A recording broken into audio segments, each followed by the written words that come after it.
Here in Paris, the Bank of France was organized in 1800, just like the Bank of England. But Napoleon decided France had to break free of debt, and he never trusted the Bank of France. He declared that when a government is dependent upon bankers for money, the bankers, not the leaders of the government, are in control. The hand that gives is above the hand that takes. Money has no motherland. Financiers are without patriotism and without decency. Their sole object is gain. Back in America, unexpected help was about to arrive. In 1800, Thomas Jefferson narrowly defeated John Adams to become the third president of the United States. By 1803, Jefferson and Napoleon had struck a deal. The U.S. would give Napoleon $3 million in gold in exchange for a huge chunk of territory west of the Mississippi River, the Louisiana Purchase. With that $3 million, Napoleon quickly forged an army and set off across Europe, conquering everything in his path. But the Bank of England quickly rose to oppose him. They financed every nation in his path, reaping the enormous profits of war.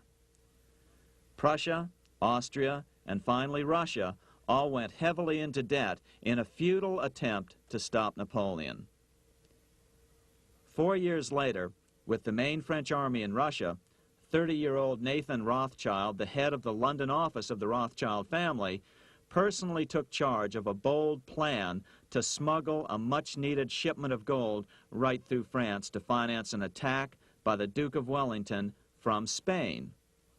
Nathan later bragged at a dinner party in London that it was the best business he'd ever done. Little did he know that he would do much better business in the near future. Wellington's attacks from the south and other defeats eventually forced Napoleon to abdicate, and Louis XVIII was crowned king. Napoleon was exiled to Elba, a tiny island off the coast of Italy, supposedly exiled from France forever. While Napoleon was in exile on Elba, temporarily defeated by England with the financial help of the Rothschilds, America was trying to break free of its central bank as well.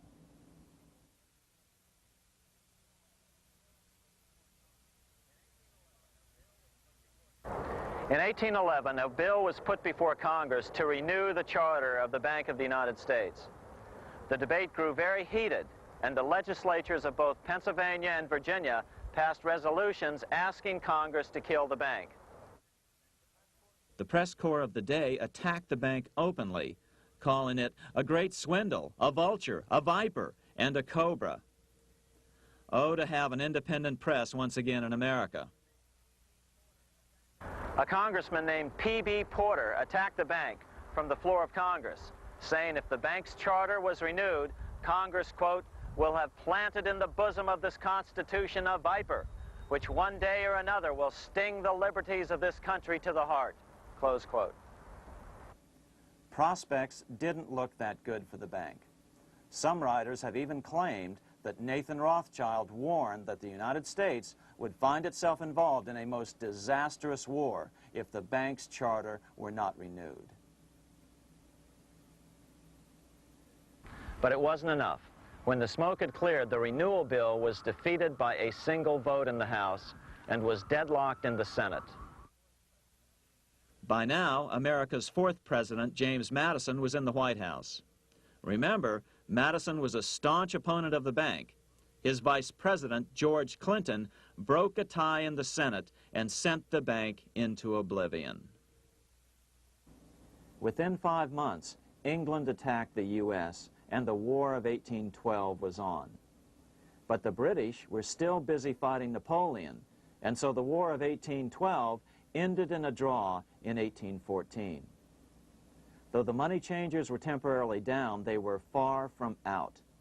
It would take them only another 2 years to bring back their bank bigger and stronger than ever.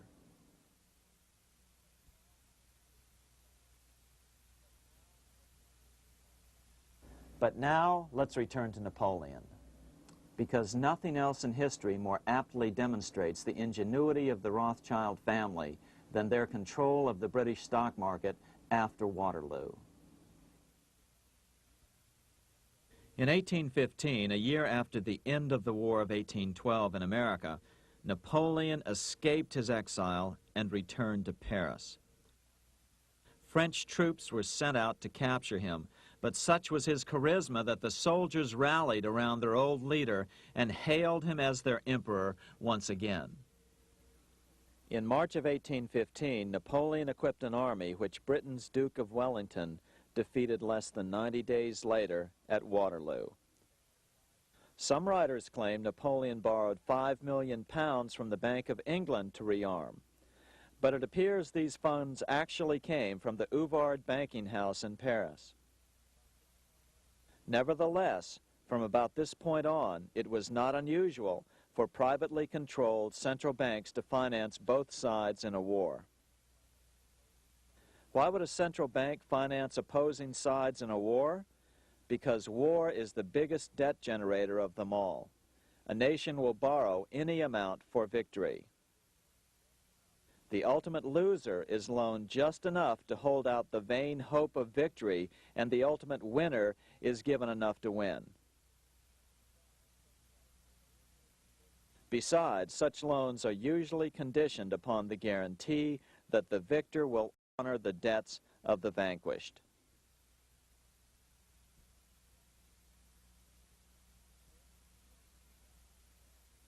This is the Waterloo battlefield about 200 miles northeast of Paris in what today is Belgium. Here Napoleon suffered his final defeat, but not before thousands of French and Englishmen gave their lives on a steamy summer day in July of 1815. Right over there, on June 18, 1815, 74,000 French troops met 67,000 troops from Britain and other European nations. The outcome was certainly in doubt. In fact, had Napoleon attacked a few hours earlier, he would probably have won the battle. But no matter who won or lost, back in London, Nathan Rothschild planned to use the opportunity to try to seize control over the British stock and bond market and possibly even the Bank of England. Rothschild stationed a trusted agent, a man named Rothworth, on the north side of the battlefield, closer to the English Channel. Once the battle had been decided, Rothworth took off for the Channel. He delivered the news to Nathan Rothschild a full 24 hours before Wellington's own courier. Rothschild hurried to the stock market and took up his usual position in front of an ancient pillar. All eyes were on him. The Rothschilds had a legendary communications network. If Wellington had been defeated and Napoleon was loose on the continent again, Britain's financial situation would become grave indeed. Rothschild looked saddened. He stood there motionless, eyes downcast. Then suddenly he began selling. Other nervous investors saw that Rothschild was selling. It could only mean one thing. Napoleon must have won, Wellington must have lost. The market plummeted. Soon everyone was selling their consols, their British government bonds, and prices dropped sharply. But then Rothschild started secretly buying up the consols through his agents for only a fraction of their worth hours before. Myths, legends, you say? 100 years later, the New York Times ran a story which said that Nathan's grandson had attempted to secure a court order to suppress a book with this stock market story in it. The Rothschild family claimed the story was untrue and libelous, but the court denied the Rothschilds' request and ordered the family to pay all court costs. What's even more interesting about this story is that some authors claim that the day after the Battle of Waterloo, in a matter of hours, Nathan Rothschild came to dominate not only the bond market, but the Bank of England as well. Whether or not the Rothschild family seized control of the Bank of England, the first privately owned central bank in a major European nation and the wealthiest, one thing is certain. By the mid-1800s, the Rothschilds were the richest family in the world, bar none.